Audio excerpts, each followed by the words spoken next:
ایک دوسرا حکم گزشتہ سے پیوستہ رات میں گزرا ہے، فرمایا وَآتُوا النِّسَاءَ صَدُقَاتِهِنَّ نِحْلًا فَإِن طِبْنَ لَكُمْ عَن شَيْءٍ مِّنْهُ نَفْسًا فَكُلُوهُ هَنِيئًا مَرِيئًا۔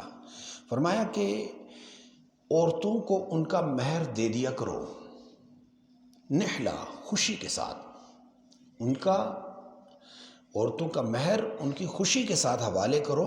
فَإِن طِبْنَ لَكُمْ عَن شَيْءٍ مِّنْهُ، اگر وہ لینے کے بعد اپنی خوشی کے ساتھ تمہیں کچھ واپس کر دیں تو فَكُلُوهُ، اس کو کھا لو، ہنیئا مریئا، خوشی سے۔ یہ معاشرتی بگاڑ کا ایک پہلو، ایک عنصر آپ کے سامنے رکھ رہا ہوں کہ ہوتا یہ تھا عرب میں کہ وہ عورتوں کو مہر دیتے ہی نہیں تھے، لکھوا لیتے، بڑی بڑی بھاری رقمیں لکھوا لیتے لیکن دیتے نہیں، یا دیتے تھے لیکن خاتون کے اہل خانہ یعنی اس کے والدین اس کو غبن کر لیتے، وہ کہتے یہ ہماری بڑی عرصے سے آپ پر خرچہ جاری ہے تو چلو یہ ہماری رقم ہے۔ اب وہ بچی ہے، دلہن ہے، اس نے تو کچھ بولنا نہیں ہے۔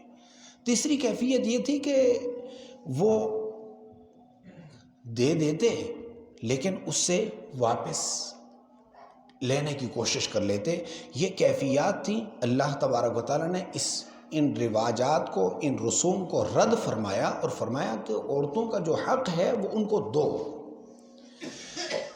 اب ہوتا یہ ہے ہمارے معاشرے میں کہ رقم تو کافی ساری لکھوا لی جاتی ہے اس نیت سے کہ بعد میں معاف کرا لیں گے۔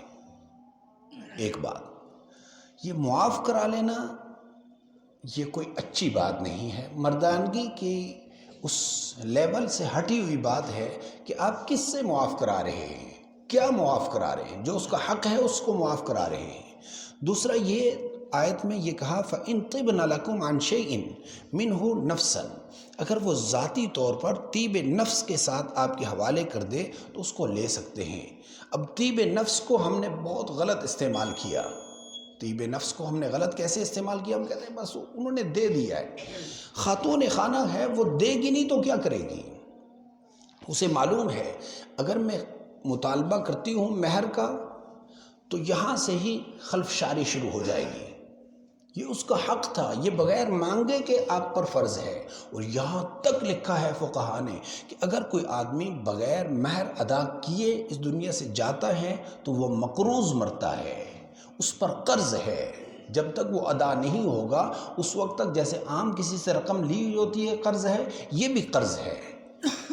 اور اگلا مرحلہ یہ، ایسے ہی بچیوں کی میراث کا مسئلہ بھی اسی میں آتا ہے، بچیوں کا ہو بہنوں کا ہو، میراث کا بھی مسئلہ اسی میں آتا ہے کہ اگر میراث بچی مانگتی ہے تو بھائی ناراضگی کا اظہار کرتے ہیں، بہت کسی نے تیر مار لیا ہو تو یہ کر لیتے ہیں کہ چلو جی میں نے بہن سے، میں نے بیٹی سے معاف کرا لیا۔ معاف کرانے سے اس طرح نہیں ہوتا کہ اس کو دیا ہی نہیں اور معاف کرا لیا۔ سب سے بہترین طیب نفس کا طریقہ یہ ہے کہ اس کی وہ رقم اٹھا کر اس کے حوالے کر دیں، وہ پلاٹ اس کے نام کر دیں، اس کے بعد وہ آپ کو دیتی ہے یا اس کے بعد وہ آپ کو رقم حوالے کرتی ہے تو پھر تو طیب نفس ہوگا۔ علاوہ ازیں زبانی جمع خرچ یا اپنے آپ کو طفل تسلیاں دینے کی گنجائش نہیں ہے، شریعت کا معاملہ ہے، اس کو واضح رکھنا چاہیے۔ اللہ کریم ہمیں تمام شریعت کے امور پر عمل کرنے کی توفیق نصیب فرمائے۔ قل يا عبادي الذين أسرفوا على أنفسهم لا تقنطوا من رحمة الله